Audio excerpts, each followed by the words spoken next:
마가복음은 우리 지난주 첫 시간 가졌습니다. 마가복음은 굉장히 압축적으로 간결하게 선포되고 기록되어 있다 말씀드렸습니다. 그 당시에 처한 읽는 원독자의 상황이 굉장히 어렵고 힘든 상황에 놓여 있었기 때문입니다. 네로 왕제의 핍박과 박해는 극에 달했습니다. 여러분, 상상할 수 없는 고난입니다. 우리가 생각하는 그 이상의 고난을 당해야 했습니다. 실제로 그 당시의 상황을 그린 그림이 있습니다. 네로 황제와 귀족들이 이제 둘러앉아 있습니다. 그들은 유흥을 즐깁니다. 맞은편에 누가 장대에 매달려 있습니까? 이들은 예수 믿는 자들입니다. 장대 위에 세워지고 몸이 묶인 채로 이제 밑에서는 불을 끌어올립니다. 그래서 이들을 불태우기 위해 기다리고 있습니다. 밤이 되면 그 당시에는 전기불이 없었으니 불을 밝히는 등불이 되는 겁니다. 사람을 태워서. 여러분, 매달린 사람들은 흉악범이 아닙니다. 이유는 딱 하나입니다. 예수 그리스도를 믿는다는 이유 때문입니다. 그러니 여러분, 저들에게는 예수 그리스도가 누굽니까?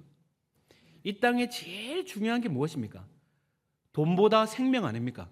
그런데 예수를 믿는다는 그 이유 하나 때문에 내 생명을 그냥 죽는 게 아닙니다. 불에 태우는 어쩌면 가장 끔찍한 고통을 당하며 죽게 만들 만큼 예수는 가치가 있습니까? 예수 이름을 붙들고 예수 믿는 것이 그만한 대가 지불이 필요합니까? 여러분, 그 질문 앞에 마가는 마가복음을 기록한 것입니다. 히브리서를 기록했고 베드로전서를 기록한 겁니다. 그러니 어쩌면 우리가 편안하게 카페에 앉아 차를 마시며 마가복음을 읽기에는 그 당시에 예수 믿는 자들의 상황은 너무나 처참했습니다. 그래서 마가는 1장 1절에 그냥 선포합니다. 다른 거 다 접고 하나님의 아들 예수 그리스도 복음의 시작이라 이렇게 선포하고 있다는 겁니다. 여러분, 우리는 성경 66권을 가지고 있습니다. 창세기부터 요한계시록까지. 그러니 예수 그리스도가 어떤 분인지 우리는 믿고 알고 있습니다. 하지만 이 당시에는 66권이 기록되기 전입니다. 성경이 완성되기 전이었고 다른 복음서가 없었습니다. 그러니 1장 1절의 말씀을 듣는데 하나님의 아들 예수 그리스도의 복음의 시작이라고 하는데, 여러분, 어떻게 예수가 하나님의 아들이라는 증명할 수 있겠습니까? 어떻게 예수가 그리스도임을 증명할 수 있겠습니까? 그래서 이 이유에 답하기 위해 마가는 2절에서 곧바로 예수께서 그리스도이심을 증언하고 증명하고 있습니다. 2절입니다. 선지자 이사야의 글에 보라, 내가 내 사자를 내 앞에 보내노니 그가 내 길을 준비하리라. 여러분, 성경은 무엇을 근거로 하고 있습니까? 700년 전에, 예수께서 이 땅에 오시기 전 700년 전에 이사야와 400년 전 말라기 선지자를 통해 예언해 놓으셨다는 겁니다. 그러니 예수께서 복음의 시작이라 선포하는 것은 그냥 갑작스러운 등장이 아닙니다. 이미 인류 구원을 위해 수천 년간 계획하시고 준비하시며 약속이 성취되었음을 우리에게 보여주고 있는 것이죠. 어떻게 해요? 메시아가 오기 전에 표적이 있습니다. 메시아가 오기 전에 그 길을 예비할 사자가 먼저 온다는 겁니다. 여러분, 고대 사회에서 왕이 행차할 때 어떻습니까? 왕이 그냥 행차하지 않습니다. 반드시 그 부하들이, 전령들이 앞에 가서 길을 평탄케 합니다. 왕이 행차하는 그 왕의 길을 위해 길을 평탄케 하고 닦고, 그리고 장애물을 치우고 난 후에 이제 백성들 앞에 왕이 오신다, 왕이 행차하신다 외친 후에 이제 백성들이 이제 왕의 오심을 맞게 되는 것입니다. 그 이야기가 지금 2절에 선포되고 있는 것입니다. 여러분, 저는 이 2절에 내 사자를 앞서 예비하리라, 이 말씀을 직접적으로 경험한 적이 있습니다. 너무 생생하게 경험한 적이 있습니다. 제가 이등병 군생활 할 때입니다. 군에 입대한 지 얼마 안 됐을 때, 이제 이등병 때 일입니다. 갑자기 이제 부대가 어수선하기 시작했습니다. 막 부대가 어수선한데 알고 봤더니 군부대에 제가 있는 부대의 대장님은 별이 하나입니다. 그런데 이제 별 3개 사단장님이 방문한다는 겁니다. 아마 이 사단장님이 부대에 방문한다는 사건은 아마 남자분들은, 군에 갔다 오신 남자분들은 이 말이 어떤 의미인지 너무너무 정확하게 알 겁니다. 이때부터 군부대의 청소가 시작됐습니다. 사단장님이 오시니 잡초를 뽑기 시작하고 도로를 청소하기 시작하고 움푹 패인 데를 메꾸기 시작하고 사단장님 오실 길을 예배하라. 이제 이게 시작된 겁니다. 그래서 막 정리하고 청소하고 너무너무 다들 땀 뻘뻘 흘리며 막 청소를 다 끝내고 난 뒤에 이제 기다렸습니다. 저는 이등병이니 사단장님 궁금하지 않습니까? 별이 3개가 어떤 건지, 어떻게 오실지. 그래서 막 목이 빠져라 기다리는데 아무리 기다려도 안 오는 겁니다. 그래서 제가 궁금해서 선임에게 여쭤봤습니다. 언제 오십니까? 그랬더니 벌써 지나갔다는 겁니다. 이상하다.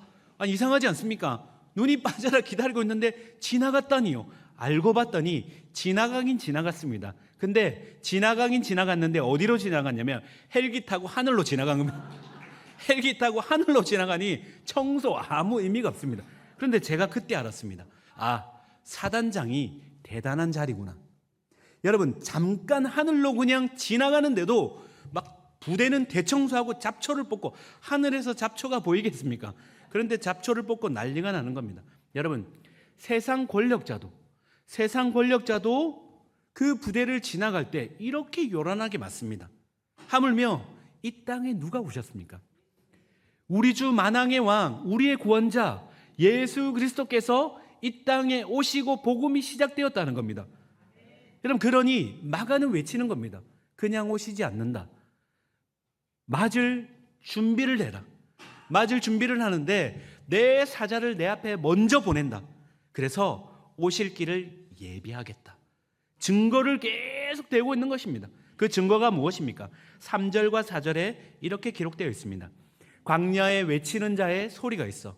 이제 그 사자가 있는데 이 사자가 어떤 표적을 나타내는지 살펴보면 된다는 겁니다. 아무나 사자가 될 수는 없습니다.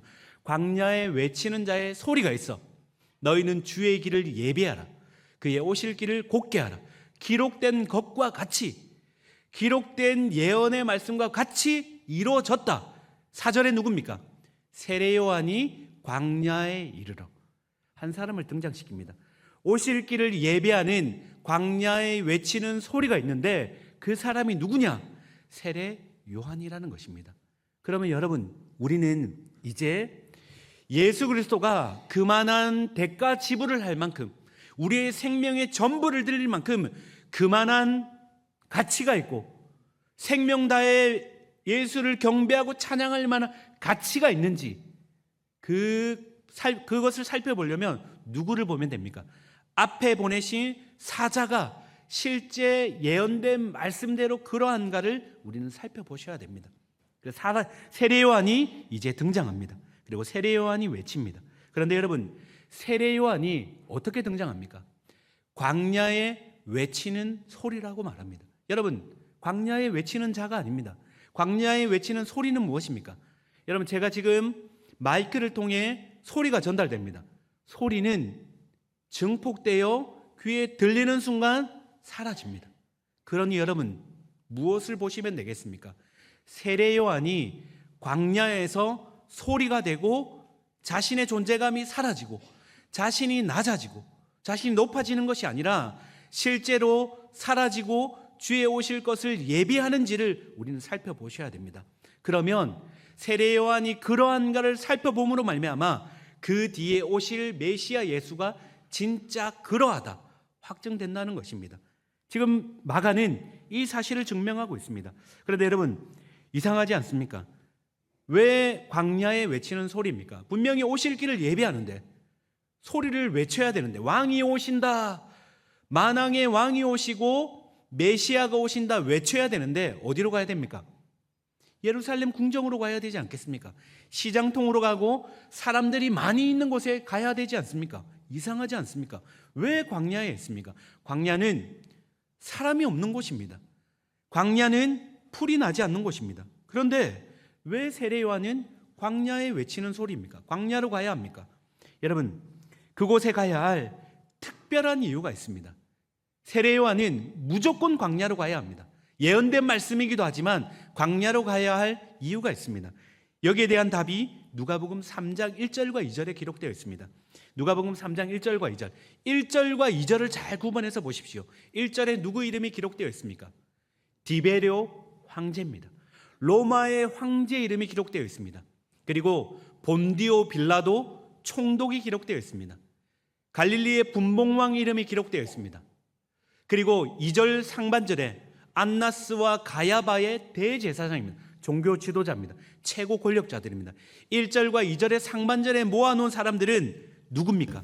이 사람들이 상징하는 건 세상의 모든 관심이 쏟아지는 곳이 이곳이라는 겁니다. 화려한 문명, 안락함, 편리함이 있습니다. 사람들의 환호, 박수가 끊이지 않습니다.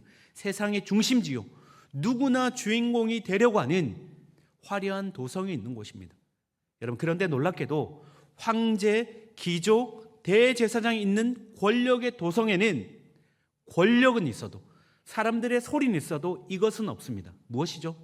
하나님의 말씀이 없습니다. 하나님의 말씀은 왕궁을 비껴갑니다.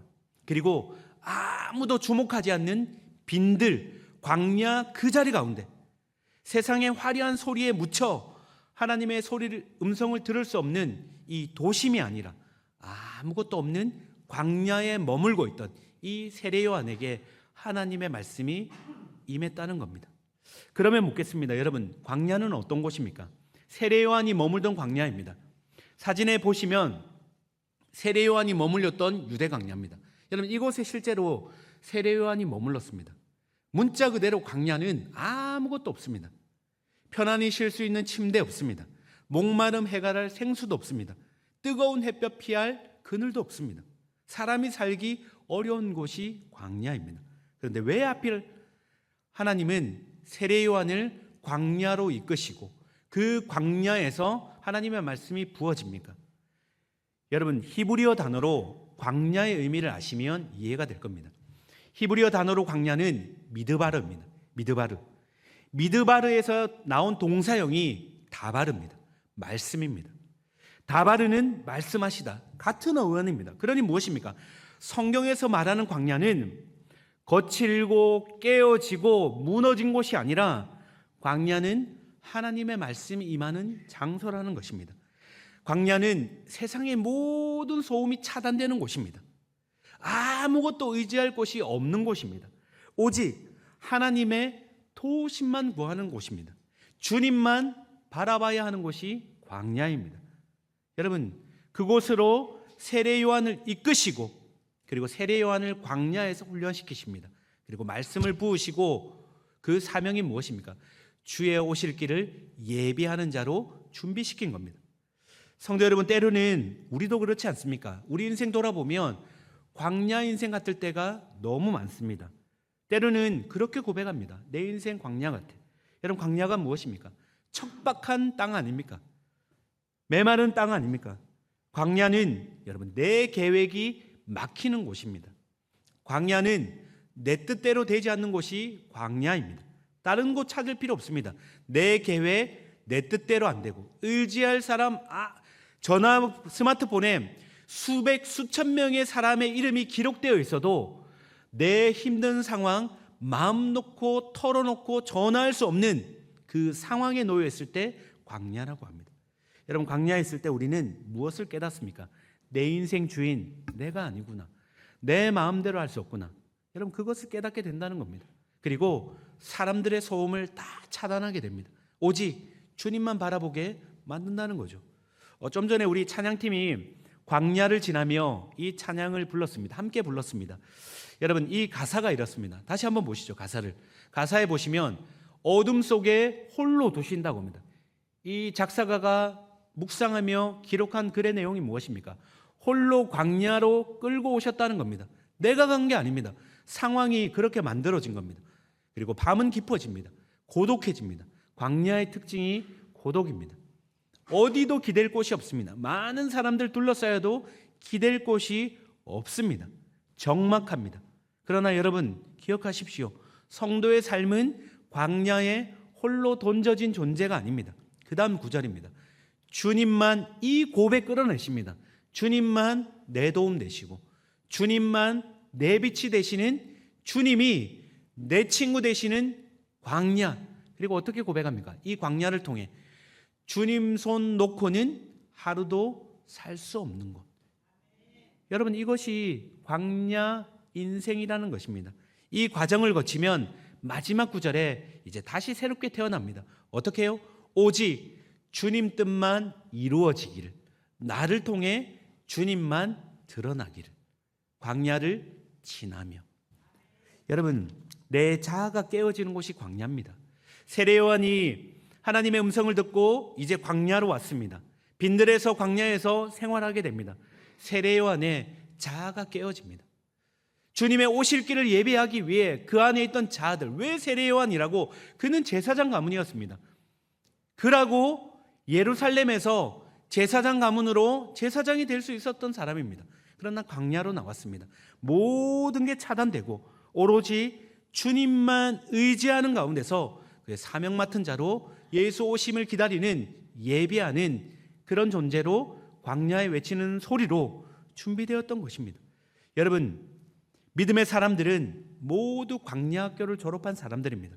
모세를 광야로 부르셨고 다윗도 광야를 지났으며 엘리야도 광야를 지났습니다.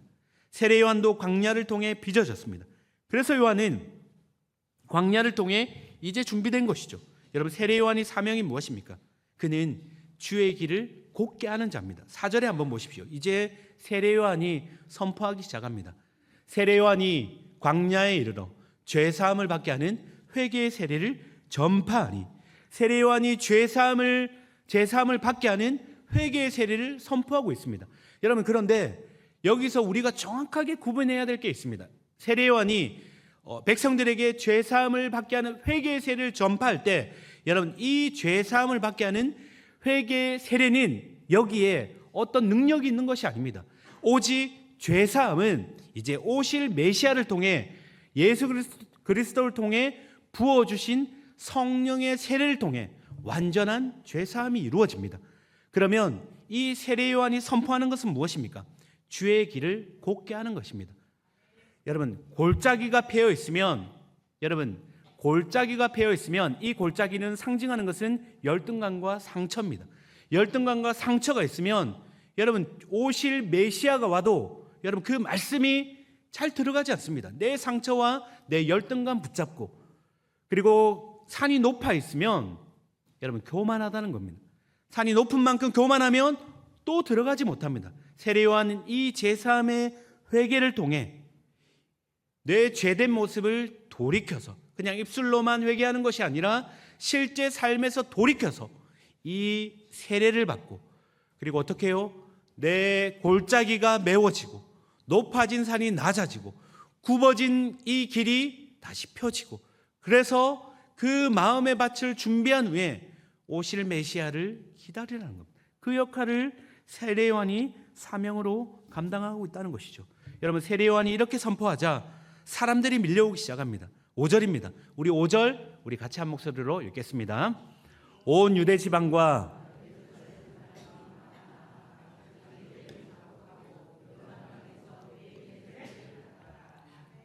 여러분, 이 장면을 한번 상상해 보십시오.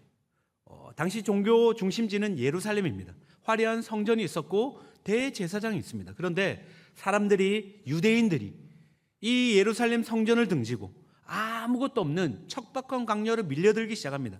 세례 요한의 이유는 딱 하나입니다. 세례 요한의 말씀을 듣기 위해서입니다.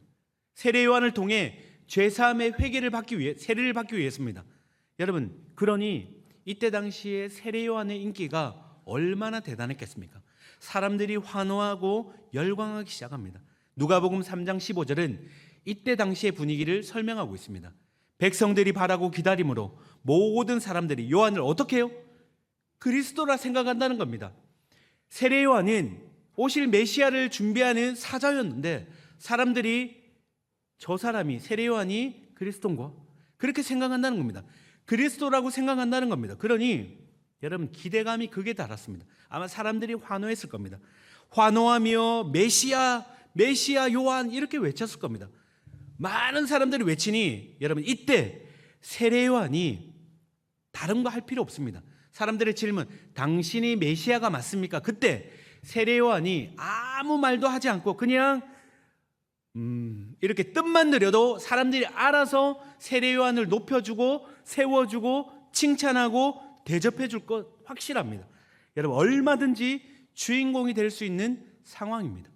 여러분, 이런 상황에 얼마나 많은 사람들이, 대단하다는 주의 종들이 넘어졌습니까?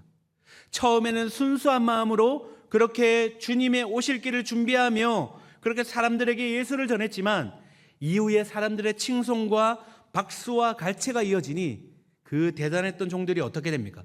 어떻게 변질되고 어떻게 바뀝니까? 주인공의 자리를 자기가 꿰어차지 않습니까? 여러분, 세례 요한이라고 다를 게 있겠습니까? 그도 연약한 죄인이요, 그도 연약한 자입니다. 그럼에도 그는 자신을 향한 조명을 단호히 거부합니다. 그리고 이렇게 선포합니다. 7절입니다. 그가 전파하여 이르되 나보다 능력 많으신 이가 내 뒤에 오시나니 나는 굽혀 그의 신발끈을 풀기도 감당하지 못하겠노라. 당시 문화에서 이 신발끈을 푼다는 건 가장 낮은 노예가 하는 일입니다. 요한은 사람들이 메시아인가 그렇게 칭송할 만큼 인기가 대단했던 사람입니다. 근데 그의 고백은 무엇입니까? 아니요, 나는 그런 사람이 아닙니다. 나는 오실 예수 그리스도, 그분에 비하면 나는 신발끈조차 풀 수 없는, 감히 어찌할 수 없는, 나는 아무것도 아닌 존재입니다. 그러면서 여러분, 초점을 예수 그리스도께 맞추고 있다는 것입니다. 여러분, 철저히 무슨 역할을 감당하고 있습니까? 광야에 외치는 자의 소리를 감당하고 있는 것이죠. 자신은 사라지는 것입니다. 여러분, 이것은 광야에서 빚어진 영성입니다. 성도 여러분, 원래 인간의 본성은 무엇입니까? 원래 인간의 본성은 무엇입니까? 자신의 존재감 드러내고 싶지 않습니까? 인정받고 싶어하는 게 본성 아닙니까? 저와 여러분 모두 예외가 아니지 않습니까? 내가 누구인지 알아봐 주길 바라고 나를 증명하고 싶어하는 게 죄된 인간의 본성입니다. 여러분, 조연보다는 주인공이 되고 싶지 않습니까? 조연보다는 주인공이 되고 싶고, 여러분, 시상식을 봐도 맨 마지막에 받는 대상은 조연이 아닙니다. 언제나 주연입니다. 주인공입니다. 여러분, 그러니 사람의 심중 안에는 누군가 알아주고 수고를 몰라주면 섭섭합니다. 내색하지 않아도 은근히 마음이 상할 때가 많습니다. 여러분, 이게 인간의 본성입니다. 누구도 예외가 없습니다. 그런데 세례 요한은 이런 본성을 단호히 부인합니다. 그는 광야에 외치는 소리답게 자신은 사라집니다. 그리고 그 자리에 오직 예수 그리스도만 드러나야 됩니다. 예수만 드러나야 됩니다. 예수만 높임 받으셔야 됩니다. 그렇게 분명히 하고 있다는 것입니다. 여러분, 세례 요한은 요한복음 3장 30절에 자신의 인생의 신앙 고백을 한 문장으로 이렇게 기록합니다. 그는 흥하여야 하겠고 나는 쇠하여야 하리라. 여러분, 요한의 신앙 고백입니다. 주흥 나세입니다. 주님은 흥하시고 나는 쇠하는 것입니다. 여러분, 이 고백 쉽습니까? 어렵습니까? 정직히 묻겠습니다. 쉽습니까? 어렵습니까? 네, 맞습니다. 어렵습니다. 왜 어렵습니까? 우리 깊은 곳에서는 이 고백이 있습니다. 주님 흥하시고 나도 흥하고. 여러분, 이 고백 아닙니까? 아니면 주님 쇠하시고 나 흥하고. 여러분, 이게 우리의 본성 아닙니까? 여러분, 그러니 우리는 이 고백이 얼마나 어려운 고백인지 너무 잘 압니다. 내 자아가 죽지 않고는, 여러분, 내 영혼이 광야를 통해 내 자아가 깨어지고 그 광야를 통해 내 믿음이 훈련되지 않으면 여러분, 이런 고백 나오기 쉽지 않습니다. 여러분, 세례 요한만 광야에 외치는 자의 소리로 부르심 받았습니까? 저와 여러분 모두가 광야에 외치는 자의 소리로 부르심 받았다는 겁니다. 여러분, 요한은 기꺼이 주님이 흥하시다면, 주님만 높아진다면 나는 쇠하여도 괜찮습니다. 나는 사라져도 괜찮습니다. 전 삶을 들여 그렇게 고백한 것입니다. 여러분, 사람은 본능적으로 낮아지는 것을 두려워합니다. 잊혀지는 것에 불편해합니다. 하지만 요한은 자신이 작아질수록 예수가 온전히 드러날 것을 알고 있었던 겁니다. 그래서 외칩니다. 내 뒤에 오실 분이 계십니다. 나는 비교조차 할 수 없습니다. 메시아가 오실 텐데 그분이 여러분에게 성령으로 세례를 주실 겁니다. 여러분, 나를 숭배하지 마십시오. 나를 보지 마십시오. 그리고 손가락을 가리켜 예수 그리스도를 바라보게 외치고 있다는 것입니다. 주는 나의 피난처를 쓴 코리 텐붐 여사라는 분이 계십니다. 2차 세계대전 당시 독일인이 유대인을 학살할 때, 이분은 네덜란드 사람입니다. 그런데 유대인들을 도와서 800명의 이 유대인들을 숨겨줬던 그런 사람입니다. 그렇게 이제 수용소에 잡혀 있다가 부모님과 언니가 이제 수용소에서 죽음을 맞게 됩니다. 그리고 홀로 살아남아 이제 그 안에서 있었던 일들, 그리고 주님이 자신에게 어떤 일을 했는지를 이제 곳곳에 다니며 이제 간증하고 주를 전하기 시작했습니다. 자, 그런데 유명한 일화가 하나가 있습니다. 어느 교회에 집회를 하며 똑같이 이제 말씀을 전하고 증거하는 가운데 사람들이 이 여사의 얼굴을 보고 박수치기 시작합니다. 환호하기 시작했습니다. 박수를 치면 칠수록, 환호하면 할수록 이 여사의 얼굴이 점점 어두워지기 시작합니다. 사람들이 묻습니다. 아니, 왜 여사님, 사람들이 당신에게 환호하고 박수갈채를 보냈는데 왜 그렇게 얼굴이 어두워집니까? 왜 그렇습니까? 물어보니 딱 한마디 대답했습니다. 여러분, 나귀가 착각하면 되겠습니까? 나귀가 죄인 행세하면 되겠습니까? 예수님께서 예루살렘에 입성할 때 사람들의 환호, 누구를 향한 것입니까?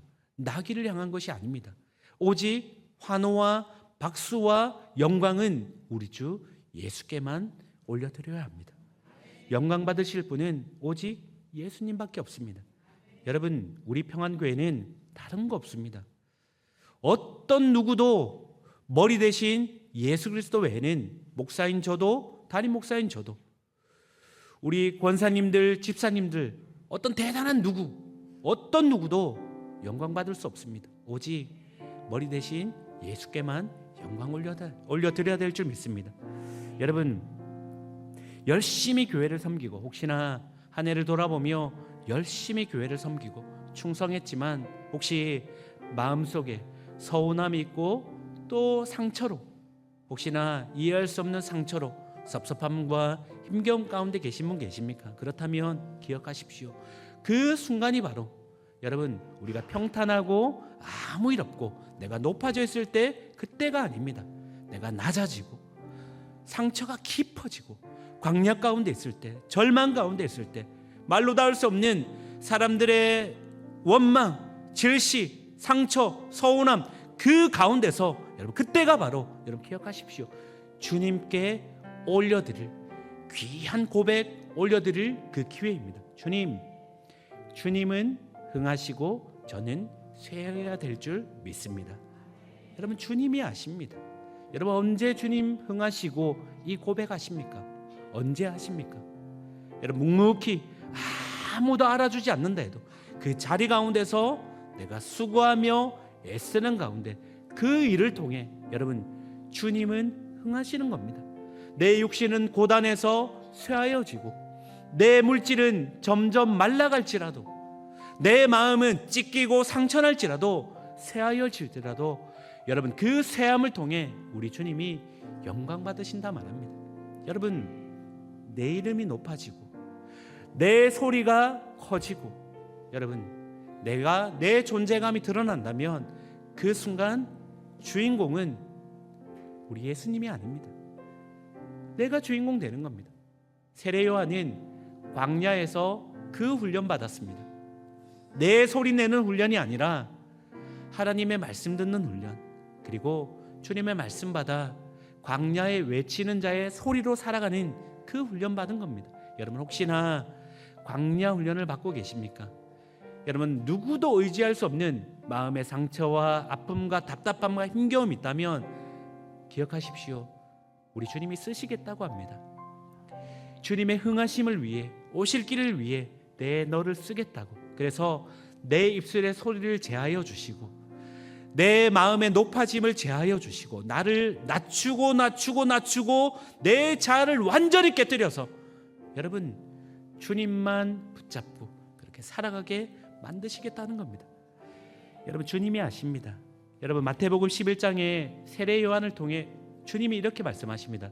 내가 말한다. 여자가 낳은 자 중에 세례 요한보다 큰 이가 없느니라. 여러분 우리 주님이 세례 요한을 기억해 주십니다. 세례 요한이 어떻게 광야에 외치는 자가 되어 자신을 사라지게 만들고 주님만 높였는지 우리 주님이 기억해 주십니다. 다른 누구가 아니라 여러분 우리 주 예수 그리스도께서 내가 안다. 내가 세례 요한, 내가 너 기억해. 여러분 우리 주님이 우리를 기억해 주십니다. 2025년 사랑하는 우리 평안 성도 여러분, 2025년 우리는 마지막 주일을 보내고 있습니다. 각자의 자리에서 너무너무 수고 많으셨습니다. 교회를 세우기 위해, 예수의 몸된 교회를 세우기 위해 누가 알아주지 않아도 구석구석에서 섬기며 또 애쓰시며 씨름하며 때로는 손가락질 당하고 때로는 누군가의 모진말 한마디에 가슴 아리하며 끙끙 앓으며 그래도 버텨냈던 여러분 그 시간들, 여러분 이 자리에 우리 주님 빌어 여러분께 감사 말씀드립니다. 사랑하는 성도 여러분, 주님 때문에 화영장의 장대에 매달려 예수 그리스도가 내 생명 다해 죽을 만큼의 가치가 있는 분인가? 그때 세례 요한이 마가가 외칩니다. 그렇다. 주님은 흥하시고 나는 쇠하여도 될 만큼 우리 예수님 그런 분이시다. 우리 예수님은 그런 분이시다. 내 생명 전부를 다해도 내 인생에 내가 빈털털이 되어도 내 인생에 아무것도 없어도 내 인생에 모진 누군가로부터 말을 듣고 비난을 듣고 욕을 들어도 끝까지 주님 흥하십시오. 나는 쇠하여도 괜찮습니다. 그래도 우리 주님 그럴 만한 분이십니다. 여러분 우리 주님은 그런 분이십니다. 여러분 2025년 너무너무 수고 많으셨습니다. 우리 2020년 기대하며 여러분 이것 한 가지만 기억하십시다.